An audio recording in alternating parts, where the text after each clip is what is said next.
अस्सलाम वालेकुम नाज़रीन, हॉट इशू प्रोग्राम में भलीकार मैं तव्हांजी मेज़बान सबीन मेमन। नाज़रीन, हॉट इशू प्रोग्राम में ॻाल्हि कंदासीं लोकल बॉडीज़ जे पहिरें फेज़ जे हवाले सां। 14 ज़िलनि में जेके लोकल बॉडीज़ जे हवाले सां चूंडूं थी गुज़रियूं, उन जे नतीजनि ते सवाइ पीपल्स पार्टी जे समूरियुनि पार्टियुनि खे तहफ़ुज़ात आहिनि। पीटीआई समेत केतिरनि ई पार्टियुनि पारां न सिर्फ़ तहफ़ुज़ात जो इज़हार कयो वियो आहे, पर नतीजनि जे हवाले सां कोर्ट में वञण जो पिणु ऐलान कयो आहे। सियासी पार्टियुनि जो चवणु आहे त हू इन नतीजनि खे क़बूल नथा कनि। खुले आम न रुॻो सरकारी मशीनरी जो इस्तेमालु कयो वियो, पर इलेक्शन कमीशन पिणु इन में मुतनाज़ा रोल अदा कयो। इन ते बि ॻाल्हाईंदासीं। इन खां अलावा ॻाल्हाईंदासीं मुल्क में वधंदड़ महांगाई जे हवाले सां। IMF खां 2 क़िस्तूं गॾु मिलण जी ख़ुशख़बरी तवाम खे ॿुधाई वञे थी, पर गॾोगॾु हुकूमत पारां इहो पिणु ऐलान कयो वियो आहे त जुलाई में सूरतहाल अञा वधीक ख़राब थींदी। महांगाई जो सिधो संओं बोझ जेको अवाम जे मथां पइजी रहियो आहे, उन मां अवाम कीअं निकिरी सघंदो। अवाम जे रिलीफ जे हवाले सां जेके ॻाल्हियूं कयूं वञनि थियूं, उहे सिर्फ़ु ॻाल्हियूं आहिनि, दावाऊं आहिनि, या उनजी का हक़ीक़त बि आहे। ऐं पेट्रोल ऐं बिजली जेका हिन वक़्तु अवाम जे मथां उन जा बम किराया वञनि था, इन हवाले सां पिणु वज़ीर आज़म जो चवणु आहे त लोड शेडिंग त वधंदी, पर गॾोगॾु पेट्रोल जा अघ बि वधंदा, जंहिंजो फ़िलहालु वज़न अवाम जे मथां ई विधो वियो आहे। इन हवाले सां ॻाल्हाइण जे लाइ असांखे जिन महिमाननि जॉइन कयो आहे, उनजो तारीफ़ कराईंदी हलां। पीपल्स पार्टी सां तालुक़ु रखंदड़ सेनेटर ज्ञानचंद साहिब असां सां गॾु आहिनि। सीनियर सियासी तज़नीगार मुस्तफ़ा बलोच साहिब असांखे जॉइन कयो आहे। MQM जो मौक़िफ़ ॾियण जे लाइ मंगला शर्मा असां सां गॾु आहे। तव्हां टिनी महिमाननि खे भलीकार। ज्ञानचंद साहब, छा चवंदो लोकल बॉडीज़ जे हवाले सां जेकॾहिं प्रोग्राम जी शुरूआति कजे? 4 डिवीज़न जे 14 ज़िलनि में जेको पहिरियों मरहलो पहिरियों फेज़ थी गुज़रियो, पीपल्स पार्टी मजमूई तौरु कामयाबी हासिल कई आहे, पर उन बावजूदु जेको नतीजनि ते तहफ़ुज़ात या ॻणती ज़ाहिर कई पई वञे ऐं इहो चयो पियो वञे त इलेक्शन कमीशन या पीपल्स पार्टी जो जेको किरदारु हो उहो तमामु घणो मशकूक आहे। ॾिसो, Peoples Party local bodies election हुजनि या जनरल इलेक्शन हुजनि, ही न पर 15 जूं जेके इलेक्शन्स आहिनि उन्हनि में जेका कामयाबी हासिल कई आहे, तव्हां माइनस प्लस करे जेकॾहिं हुनखे ॾिसंदो त तक़रीबन उहा ई कामयाबी आहे जेका 15 में बि हासिल कई आहे। या उहे समूरा हल्का जिते पीपल्स पार्टी मज़बूत हुई, उहे ई हल्का हुननि खटिया आहिनि। उहो तव्हां उनखे उनजी जेकॾहिं रिज़ल्ट्स उन्हनि यूनियन काउंसिल्स जी रिज़ल्ट्स तव्हां जनरल इलेक्शन्स वारनि सां कंपेयर कंदो, तॾहिं बि उहे तक़रीबन नंबर ऑफ वोट्स एॾा वॾा डिफर किथे न थिया हूंदा। किथे किथे इहो ज़रूरु थियो हूंदो त कुझु अपोज़िशन जा माण्हू जेके आहिनि उहे उन्हनि खां बेज़ार थी पीपल्स पार्टी जॉइन कयो हूंदो, उते खणी वोट पीपल्स पार्टी जा वधिया हुजनि, पर हूअं आम तरह सां उते रिज़ल्ट्स उहे थियूं मिलियूं आहिनि। कुझु वोट पीपल्स पार्टी जा वधिया आहिनि। उनमें पीपल्स पार्टी जे पंहिंजो पार्टी जो नेटवर्क बि आहे, असांजा जेके पार्लियामेंट्रियंस आहिनि उन्हनि जा बि पंहिंजा माण्हुनि सां राब्ता आहिनि, ऐं पॉलिटिकल प्रोसेस आहे। उन प्रोसेस में असां माण्हुनि खे बाज़त तरीक़े सां ट्रीट कयूं था। उन्हनि माण्हुनि जे ज्ञानचंद मसाइल साहब, में इहो पॉलिटिकल प्रोसेस हुजे हा त शायदि एतिरा सुवाल न उथनि हा। इस्लाम कोर्ट जी जेकॾहिं मिसाल वठिजे त जंहिं तरीक़े सां प्रिज़ाइडिंग ऑफिसर खे थप्पड़ हयूं थी वञनि, चमाचूं हयूं थी वञनि, जंहिं तरह जी गार गंदी या लैंग्वेज इस्तेमालु कई थी वञे हिकिड़े मुलाज़िम पारां, इन तरह जा अणगणिया वाक़िया जेकिन से पेश आया आहिनि, किथां डाकू अची विया, किथां माण्हुनि जो अगवा थी वियो, किथां बैलेट बॉक्स समेत माण्हू खंभिजी था वञनि पिया, छा इहे सभु शयूं तव्हांजी नज़रनि मां न गुज़रियूं? ॾिसो, आऊं बिल्कुलु इहो नथो चवां त मुकमल तौर ते ट्रांसपेरेंट थी आहे। इलेक्शन जे कंडक्ट में इलेक्शन कमीशन जे जेका वोटर लिस्टनि खां वठी उन्हनि में के वोट किथे रुलियनि, के वोट किथे रुलियनि, फ्लाज़ आहिनि। इलेक्शन प्रोसेस दौरान इहो हिकिड़ो अधु को वाक़ो जेकॾहिं पीपल्स पार्टी वारनि जो थियो आहे त अहिड़ा वाक़ा जेके मुख़ालिफ़ धुरियूं आहिनि उन्हनि जे तरफ़ां तव्हांखे नज़र ईंदा। इहो तव्हां फेयर जे लाइ एका दुका वाक़ात जो तव्हां चई सघो था त पीपल्स पार्टी जे तरफ़ां बि थिया आहिनि, मुख़ालिफ़ धुर वारनि खे बि जिते हथु लॻो आहे उते हयो आहे, जंहिंखे आउं तारीफ़ कोन कंदुसि, का सुठी ॻाल्हि आहे। पर इहो असांजे पॉलिटिकल प्रोसेस जो हिसो आहे, जंहिंमें असीं इहो हर इलेक्शन्स में थींदो थो अचे। पर उनखे ओवरऑल सॼो वेही चइजे त गवर्नमेंट जी मशीनरी इस्तेमालु करे ठपा हया विया आहिनि, इहो ईअं आहे कोन को। हाणे जेकॾहिं तव्हां इस्लाम कोर्ट जे कंहिं डॉक्टर सां थियल वाक़े जी मिसाल ॾिनो आहे त उहो हिकिड़े इंडिविजुअल हुन सां बदतमीज़ी कई आहे, जंहिंजो तूफ़ान पीपल्स पार्टी जे गिची में अचे थो। पर ओवरऑल न उते पोलिंग मां फुर थी आहे। जहिड़ो हिन ॻाल्हि ते थियो आहे त पोलिंग 5 बजे खां पोइ हलाइजे न हलाइजे, त उन मामले ते हुननि जी तल्ख़ कलामी थी आहे। उनखां पोइ इहो सॼो जेकी कुझु तव्हांखे वीडियो में नज़र अचे थो, इहो सभु कुझु थियो आहे। त उनमें का धांधली जी कोशिशि कोन्हे, वोट कास्टिंग जो इशू हो जंहिं ते बदमज़गी थी हुई। ठीकु, मंगला छा चवंदव? कोलिशन गवर्नमेंट जो हिसो रहिया आहियो, आहियो हाणे ऐं पीपल्स पार्टी सां जेको मुआहिदो थियो इन हवाले सां बि तव्हांजा जेके मेंबर आहिनि उहे खुली ॻाल्हाए रहिया आहिनि। उन्हनि जो चवणु आहे जीअं वसीम अख्तर साहिबु कुझु ॾींहं अॻु में ॻाल्हि कई त भई पीपल्स पार्टी सां मुआहिदो हो त हिक ॿिए जे मैंडेट जो एतिराम कयो वेंदो, असांजा वोट चोरी करण जी कोशिशि कई पई वञे। कराची हैदराबाद में असां नथा चाहियूं त हालात आउट ऑफ कंट्रोल थियनि। जी बिल्कुलु सही आहे। थैंक यू सभिनि। ॾिसो न, इहा मुआहिदे जो हिकिड़ो हिसो हुयो कि असां पीपल्स पार्टी जे मैंडेट खे तस्लीम कंदा ऐं पीपल्स पार्टी असांजे मैंडेट खे तस्लीम कंदी। त इहे त ख़बर आहे कि असां ॻाल्हि कयूं था जेको नवाब शाह मीरपुर ख़ासि तौर ते हुते जेको आहे असांजे मैंडेट सां मसइलो थियो। मेन शइ जेको थी आहे उहो तहफ़ुज़ात असांखे हुया। असां पहिरीं बि वियासीं, कोर्ट में बि विया, वरी बि इलेक्शन कमीशन सां कल्ह मुलाक़ात थी आहे कि जेके हल्का बंदियूं अहिड़े तरीक़े सां कयूं वयूं आहिनि कि जीअं जीअं असांजा जिते वोट बैंक आहिनि उन्हनि खे कटे करे उहो पंहिंजे उन्हनि खे हल्कनि में आंदो आहे ऐं उन खां पोइ जे करे जेको आहे असांखे तमामु घणो नुक़सानु थियो आहे। मुआहिदो असां इहा ई कयो, तव्हां पंहिंजो तव्हांजो वोट बैंक आहे तव्हां पंहिंजो खणो, असां नथा चऊं, लेकिन असांजे हुन ते अगरि अहिड़े तरीक़े सां कंहिंजे असांजा तहफ़ुज़ात आहिनि। पूरे सिंध में पीपल्स पार्टी वोट काफ़ी थिया आहिनि, काफ़ी जॻह ते क्लीन स्वीप कयो आहे। ठीकु आहे, उनजो वोट बैंक आहे, असां बि तस्लीम कयूं था कि सिंध में पीपल्स पार्टी जो मैंडेट आहे, लेकिन जेके वीडियो अचनि थियूं, जेके ख़बरूं अचनि थियूं, हे त उन इलाइक़नि जी आहे या उन पोलिंग स्टेशन जी आहे जिते कंहिं न कंहिं तरीक़े सां को वीडियो लीक थी वई, को शइ थी वई।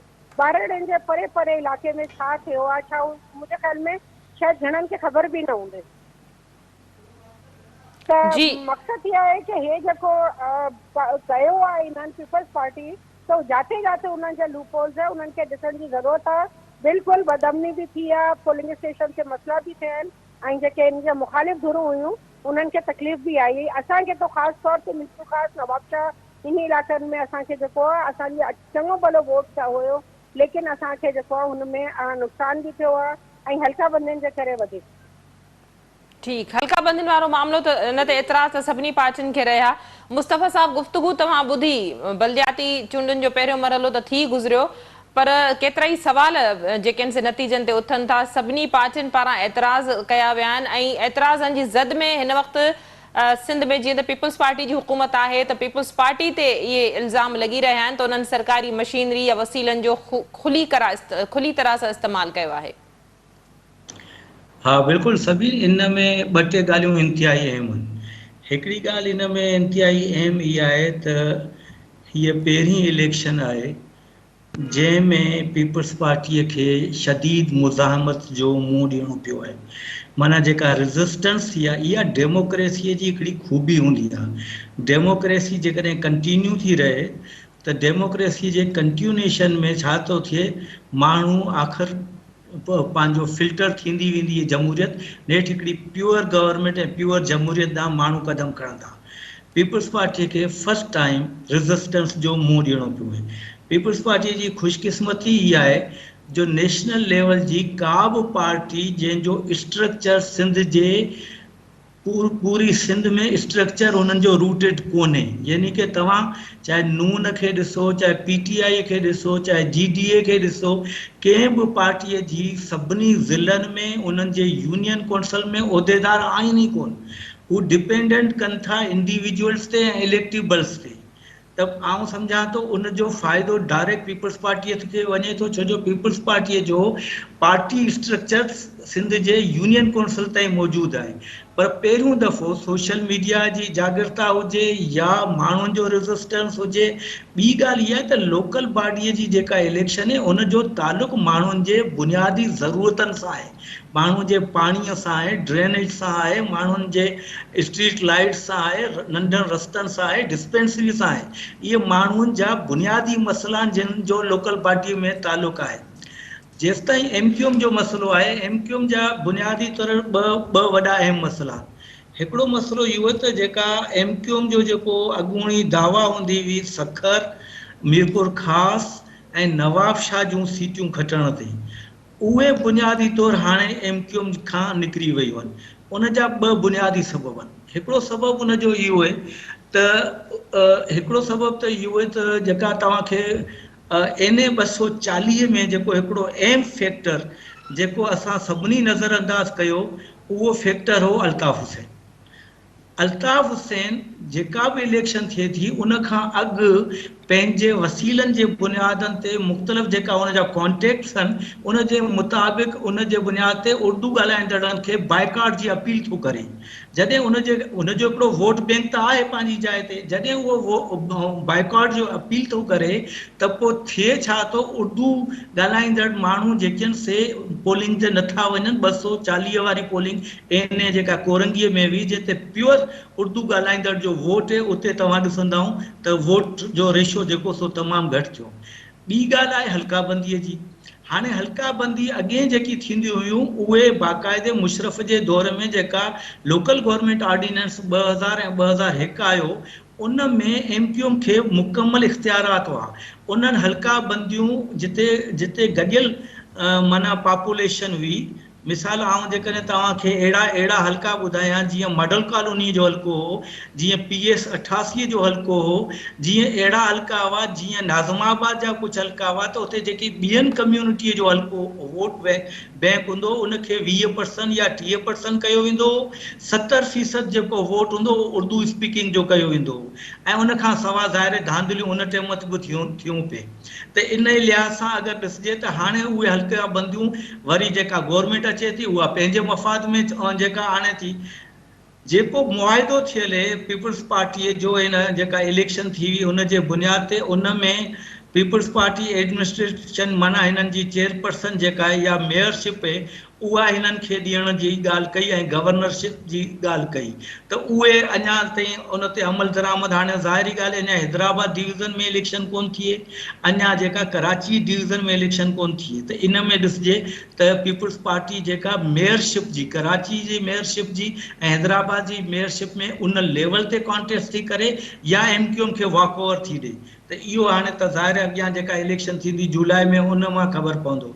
बाक़ी हिकिड़ी ठीकु ॻाल्हि जेका ॾिसण जहिड़ी आहे उहा आहे त जेको वाक़ियो थियो आहे इस्लाम कोट में, उहो वाक़ियो तव्हां थोरो यादि करियो। हिकिड़ो वक़्तु हो हिकिड़ी सैयद बीबी जेका हुई उन टंडे मोहम्मद खान में थप्पड़ हई इलेक्शन पोलिंग जे हिकिड़े उहिदेदार खे, ऐं उन खां बाद उनखे नाहिल करार ॾिनो वियो, उन ते शदीद रिएक्शन कयो वियो। अॼु जेका सिविल सोसाइटी उन डॉक्टर ते वेठी तनक़ीद करे त हुन डॉक्टर जेको सो सलाहनामो छा कयो, हू अक़लियत जो हिकिड़ो मिसकीन माण्हू हिकिड़े वॾेरे खे कीअं पहुचंदो। इहो त कमु इलेक्शन कमीशन ऑफ पाकिस्तान जो आहे। इहो उन कोर्ट जो आहे जेकी राति जो 12 लॻे उथी अमीरनि खे इंसाफ़ थियूं ॾियनि, उहे डॉक्टर घनश्याम खे छो इंसाफ़ नथा ॾियनि। ऐं उहो तव्हां सोचो उन साॻी डिपार्टमेंट में हू डॉक्टर ऐं ही जेको सो पटेवालो आहे वॾेरो, ऐं पटेवालो पंहिंजे डॉक्टर सां जंहिं तमीज़ सां ॻाल्हाए पियो, जेको उनखे तशदुद कयो आहे, त उहो इहो पटेवालो वरी कहिड़ी ड्यूटी कंदो हूंदो। इहो त घर वेठे पगारूं खाईंदो हूंदो। इहो उते जे डॉक्टर सां कहिड़ो रवैयो रखंदो हूंदो। इते त मुंहिंजे ख़्याल में हेल्थ डिपार्टमेंट खे एक्शन खणणु खपे, सुप्रीम कोर्ट ऑफ पाकिस्तान खे एक्शन खणणु खपे, इलेक्शन कमीशन ऑफ पाकिस्तान खणणु खपे। हू वीचारो उते जंहिं एरिया में रहे थो उते हिननि वॾेरनि खे हिकिड़ो ग़रीब माण्हू कीअं मुंहुं ॾेई सघंदो। उनखे त मजबूरन करणो पियो कंप्रोमाइज़। ही त उनजो इशू ई कोन हो। हिकिड़े प्रिज़ाइडिंग अफसर खे हिकिड़ो वॾेरो थप्पड़ थो हणे, इहो इलेक्शन कमीशन ऑफ पाकिस्तान जो इशू आहे। इहो उन में धांधलीअ जो फैक्टर हुजे या न हुजे, पर साफ़ ज़ाहिर आहे सभिनी ॾिठो, माण्हुनि सॼी दुनिया ॾिठो त हिकिड़ो वॾेरो जेको सो प्रिज़ाइडिंग अफसर खे थप्पड़ थो हणे, त पोइ सुभाणे इलेक्शन कमीशन पंहिंजे ॿियनि माण्हुनि खे कीअं प्रोटेक्ट कंदी। सुभाणे त हर को वॾेरो बिल्कुल थींदो ऐं जी। गन में सेनेटर पकड़े। ज्ञानचंद साहब सां गॾनि। ज्ञानचंद साहब गुफ़्तगू तव्हां ॿुधी, इन जो बि मां चाहींदसि तव्हां जेको मुस्तफ़ा साहब ॻाल्हि कई आहे इन ते बि तव्हांजो जवाबु अचणु घुरिजे। ऐं इन खां अलावा इत्तिहादी बि तमामु घणा नाराज़ आहिनि। JUI बरमला इहा ॻाल्हि कई आहे त जेकॾहिं इन तरह जी सूरत हाल रही ऐं पीपल्स पार्टी खे सिंध में न रोकियो वियो इन तरह जी कार्रवाइयुनि जे हवाले सां, त पोइ हू वफ़ाक़ी हुकूमत खां पंहिंजी जेका लठ आहे या बैसाखी आहे इत्तिहाद जे हवाले सां इत्तिहादी उहा वापसि करण ते सोचे सघनि था। ॾिसो, आउं सम्झां थो त हिन में असांजा इत्तिहादी जेके हुकूमत आहे उहा उते ई रहंदी। विच में नाराज़गियूं थियण हिकिड़ो गॾियल हुकूमत जो हिकिड़ो हुसन आहे चइजे, त उन में को इशू थियणो कोन्हे। बाक़ी जेका ॻाल्हि थी त रेज़िस्टेंस आई आहे पीपल्स पार्टी जे अंदर ई माण्हू हिक ॿिए जे साम्हूं बीह आहिनि। यकीनन इहो हिकिड़ो सुठो प्रोसेस आहे, उनमें इलेक्शन में फेयरनेस अचणु खपे। बाक़ी माण्हू जेके आहिनि पंहिंजनि नंढा नंढा मसइलनि ते हिक ॿिए ते हर माण्हू जो स्टेक आहे, उन बुनियाद ते इलेक्शन करे थो, इहा का ख़राबु ॻाल्हि कोन्हे। पीपल्स पार्टी जा जेकॾहिं आज़ाद बीह विया त उहो इलेक्शन थियण खां पोइ वरी वापसि पीपल्स पार्टी सां गॾु ई हूंदा जॾहिं जनरल इलेक्शन्स थींदियूं। तो इन सॼे सीनरियो खे असीं जेकॾहिं अॻिते ॾिसंदासीं, उहे माण्हू जेके असांजा इत्तेहादी बि आहिनि, सिंध हुकूमत में इत्तेहादी आहिनि, उहे जेके असांजा फेडरल हुकूमत में इत्तेहादी आहिनि, पर छाकाणि त लोकल बॉडीज़ में हू हाराइनि पिया, उहो उन्हनि जो हिकिड़े हिकिड़े नंढी नंढी कॉन्स्टिट्यूंसी में एतिरो असर सूक कोन्हे। उहे उन्हनि माण्हुनि खे घणी तकलीफ़ थी थिए ऐं हू पंहिंजी शिकस्त खे माण्हुनि जे साम्हूं पंहिंजे फेस सेविंग जे लाइ सॼो मलबो सिंध हुकूमत ते उनजी मशीनरी ते उछलाइनि था। ज्ञान साहब, मूंखे इहो ॿुधायो त अमन अमान जी जेका सूरत हाल ख़राब थी, जेके अणवणंदड़ वाक़िया पेश आया, जेके फायरिंग थी, माण्हू फौत थिया, क़तल थिया, माण्हू ज़ख़्मी थिया, माण्हुनि खे अगवा कयो वियो, इहा रेस्पॉन्सिबिलिटी कंहिंजी आहे? इन ॻाल्हि खां इनकार ई कोन्हे, सिंध हुकूमत जी बि रेस्पॉन्सिबिलिटी आहे, पर उनखां मथे इलेक्शन कमीशन जी रेस्पॉन्सिबिलिटी आहे। जिते इलेक्शन्स थियण वञनि थियूं ऐं इलेक्शन पोलिंग जिते आहे, उहा इलेक्शन कमीशन खे इंश्योर करणी आहे त उनखे सिक्योर की बनाइजे। उनमें हू प्रोविंशियल जेके गवर्नमेंट आहे उनखां फोर्सिस वठे थी, फेडरल गवर्नमेंट खां फोर्सिस वठे थी, पर उनखे इंश्योर करणो आहे, इनमें को शक कोन्हे। उनमें जेतिरे क़दुरु सिंध हुकूमत जी ज़िम्मेवारी आहे, यकीन सिंध हुकूमत उनजी जवाबदार आहे।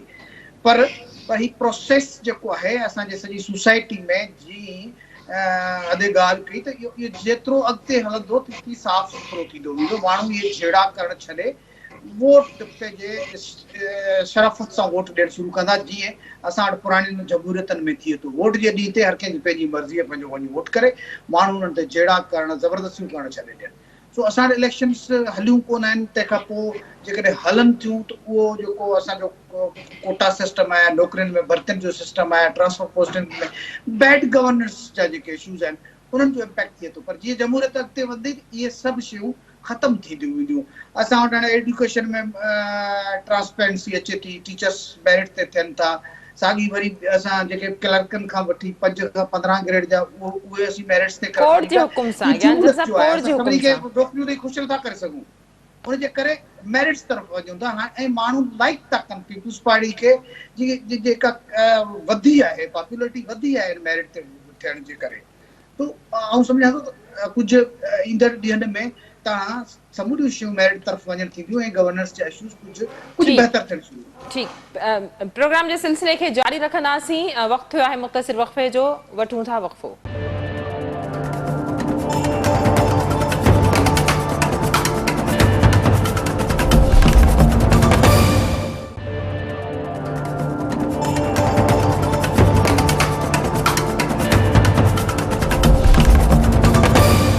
वेलकम बैक नाज़रीन, प्रोग्राम जे सिलसिले खे अॻिते वधाईंदासीं। ॻाल्हि कंदासीं मुल्क में वधंदड़ महांगाई जे हवाले सां। महांगाई जो जिन हिन वक़्त ताईं बेकाबू बणियल आहे। ॾींहों ॾींहुं जेकॾहिं ॾिसिजे त महांगाई में इज़ाफ़ो थींदो थो वञे।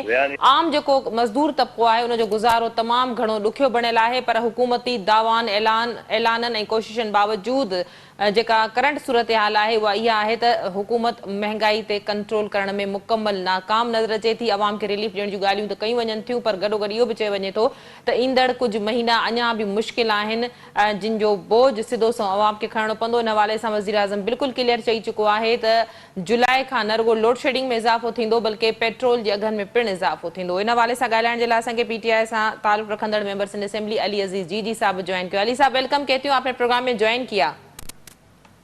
जी शुक्रिया जी। अली साहब क्या कहेंगे, बढ़ती हुई महंगाई और अब कहा जा रहा है कि जुलाई में न सिर्फ बदतरीन लोड शेडिंग मजीद ज्यादा होगी बल्कि महंगाई में भी इजाफा होगा और पेट्रोल की जो कीमतें हैं वो भी बढ़ेंगी। जी बिस्मिल्लाहिर्रहमानिर्रहीम, बहुत आपका शुक्रिया कि आपने इनवाइट किया।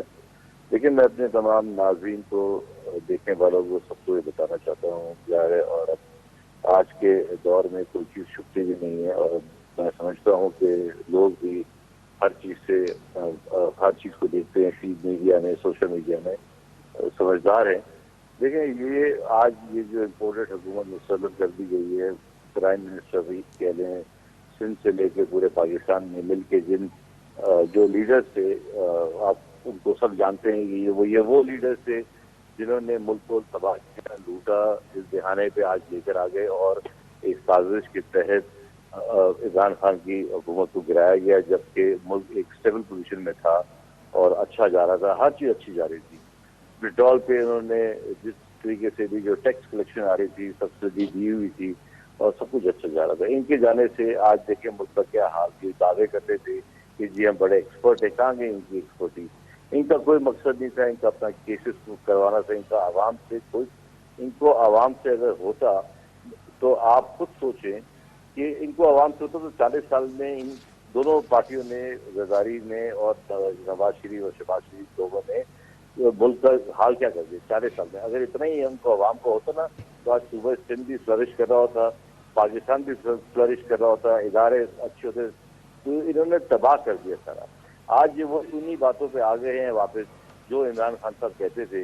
जैसे आज ये बात कर रहे हैं रशिया से, टीवी में आप देख रही होंगी, हर जगह पे चल रहा है कि जी रशिया से ये पेट्रोल की बातें कर रहे हैं कि पेट्रोल लेना चाह रहे हैं। ये वही बातों पे आ गए सारी जो इमरान खान करते थे। इन्होंने मुल्क का दिवालिया निकाल के रख दिया है, बेड़ा गर्क करके रख दिया है। जो पेट्रोल की कीमतें कहाँ, बिजली की कीमतें कहाँ, गैस की कीमतें कहाँ, खाने का तेल किधर, आटा किधर, दालें किधर, और स्टॉक एक्सचेंज का हाल देखें। ये फिर भी इतने ढीठ हैं कि मुझे अफसोस से कहना पड़ता है कि इंसान अपनी गलतियों का अजाला करता है। इनके जो मेंबर्स आते हैं वो भी इतने ढीठ हैं कि उनको तारीफ करनी है अपने लीडर्स की। जब तक वो तारीफ नहीं करेंगे तो वो क्या कहते हैं, तनख्वाह मिलेगा नहीं उनको और उनके वो आगे मिनिस्ट्री या आगे कुछ मिलेगा नहीं। इनको थोड़ा सा एहसास करना चाहिए अपने मुल्क के लोगों के लिए।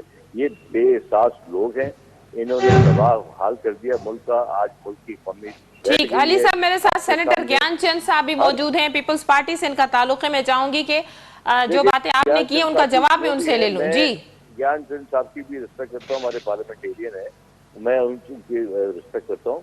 लेकिन जो हकीकत है ना, मैंने ये नहीं मैं कह रहा हूँ जी कि मैं पीटीआई का हूँ तो मैं पीटीआई की तरफदारी करूँगा, नहीं। मैं एक न्यूट्रल बात कर रहा हूँ कि उस वक्त आप देखें आपकी माशी हालत क्या थी।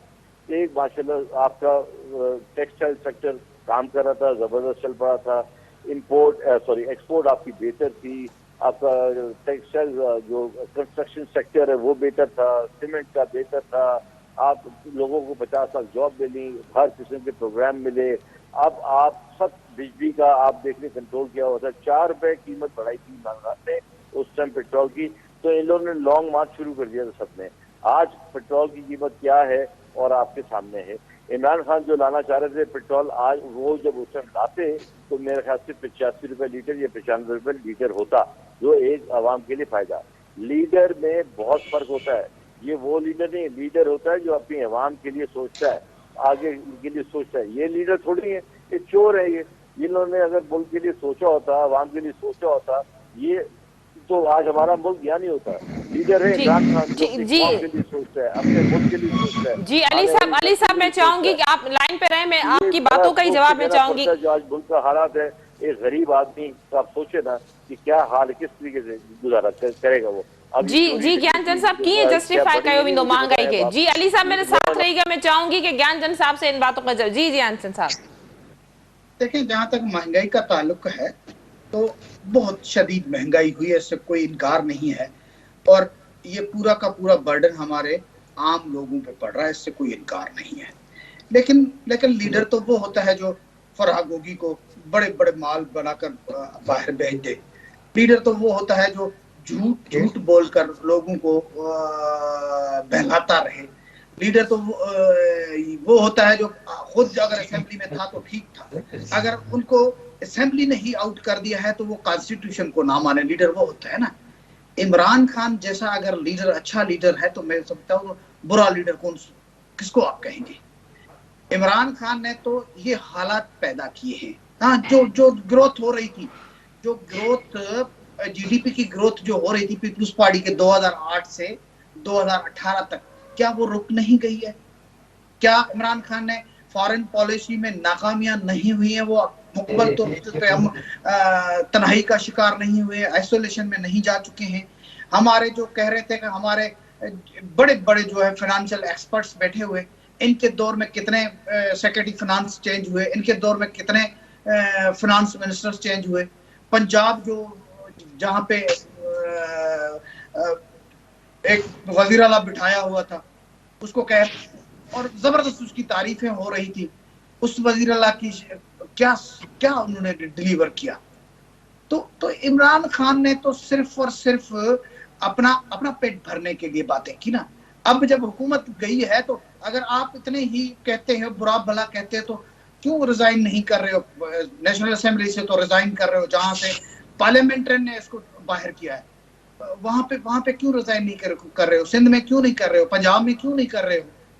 तो ये दोहरा मयार है। इस मुल्क को आगे ले जाने के लिए मजबूरन इन हालात में सब मुल्क की बाकी पार्टीज ने, जो 67-70% से ऊपर जिनका वोट बैंक बनता है, उन्होंने सोचा कि किसी इस किस्म के झूठे पागल को मुल्क हवाले किया था, तो गलती का एहसास होते ही उसको बाहर करना चाहिए, और पॉलिटिकल प्रोसेस से कॉन्स्टिट्यूशनल उसको बाहर किया गया। अब जो डैमेज रिपेयर मेजर्स हैं वो उठाने के लिए ये महंगाई हो रही है। मैं इस महंगाई को प्रोटेक्ट नहीं करना, वो मुझे भुगतनी पड़ रही है, हमारे गरीब लोगों को भुगतनी पड़ रही है। लेकिन एक तरफ ये है कि गरीबों को लोड नहीं डालो, दूसरी तरफ ये है कि मुल्क को बैंकरप्सी की तरफ जाने दो। इमरान खान जिस नहज पे छोड़ के गया है, वहीं से डूबता हुआ मुल्क को देख लो।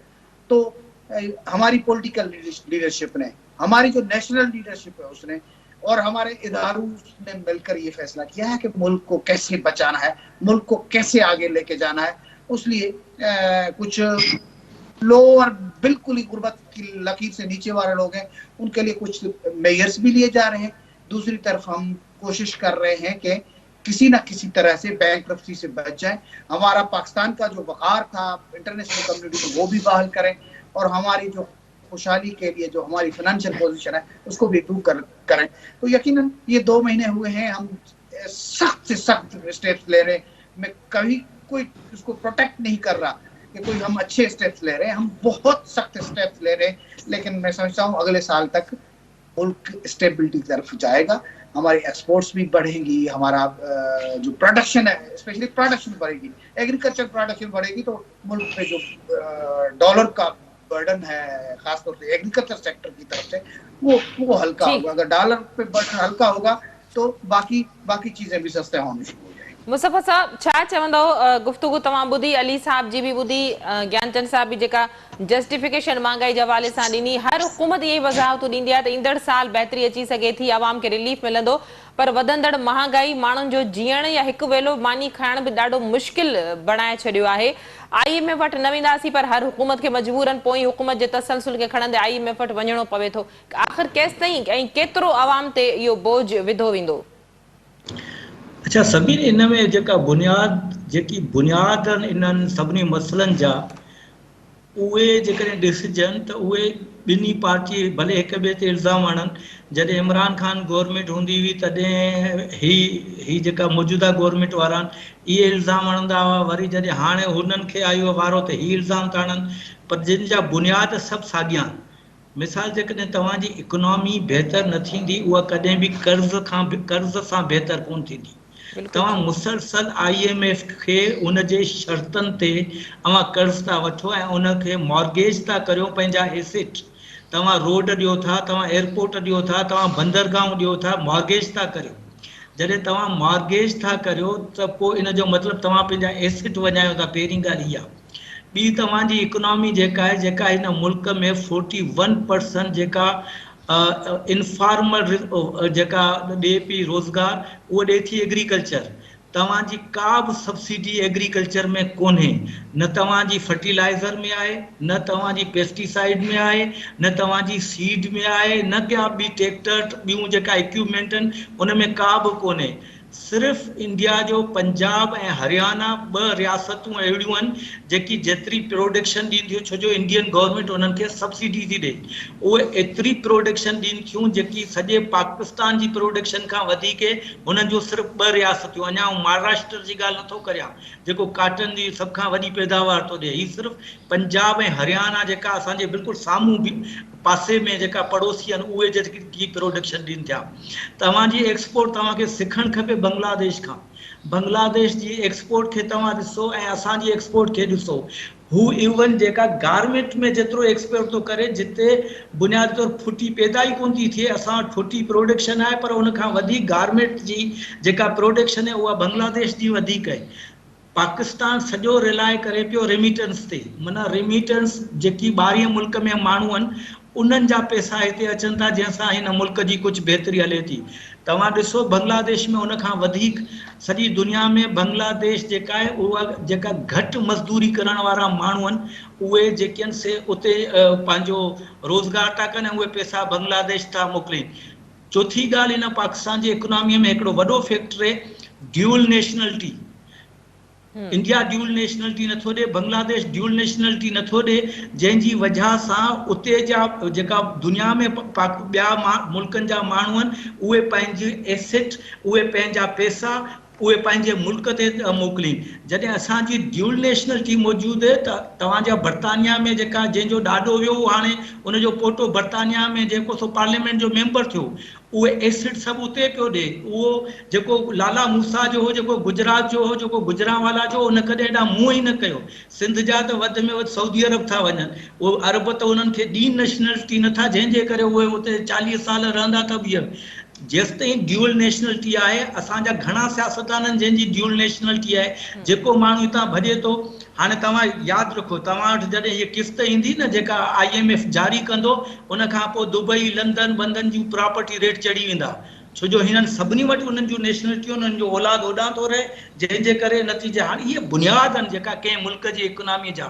जेसिताईं यूक्रेन ऐं रशिया जी जंग थी हले, जेसिताईं अवां जा ईरान जो मुआहिदो सऊदी अरब जे कन्फ्लिक्ट जे करे कोन्हे, जंहिंजे करे अवां सस्तियूं शयूं वठी नथा सघो दुनिया में, जॾहिं जेसिताईं तव्हां नेटो ऐं हिननि जी जेका पॉलिसियुनि ते छा नथा करियो, तव्हांजी यूरोपियन यूनियन सभ खां वधीक एक्सपोर्ट थो करे। हद जहिड़ी ॻाल्हि इहा आहे तव्हांजी एक्सपोर्ट उते थी वञे।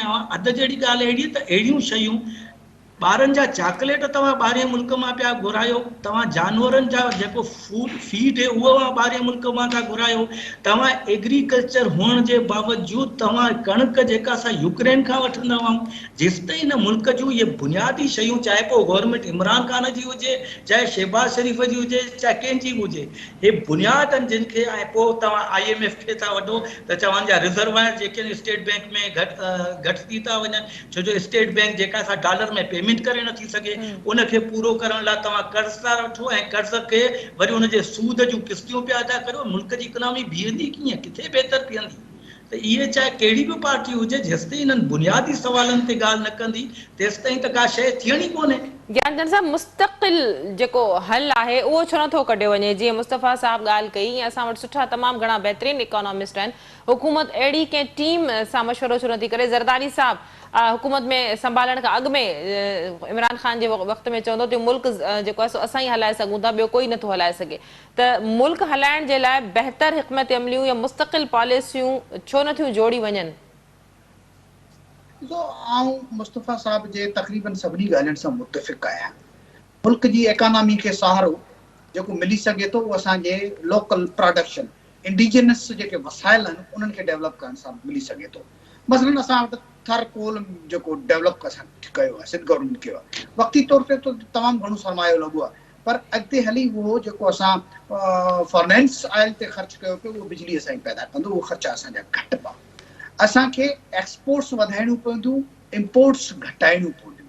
सो असांजे एक्सपोर्ट्स किथे असां वधाए सघूं था, उहो एग्रीकल्चर सेक्टर आहे। एग्रीकल्चर सेक्टर ते आसिफ अली ज़रदारी साहब तमामु वॾो कमु कयो। तव्हांखे यादि हूंदो 2008 में जॾहिं पीपुल्स पार्टी खे हुकूमत मिली, उन वक़्त में कणिक असां इम्पोर्ट कंदा हुआसीं, खंड असां इम्पोर्ट कंदा हुआसीं।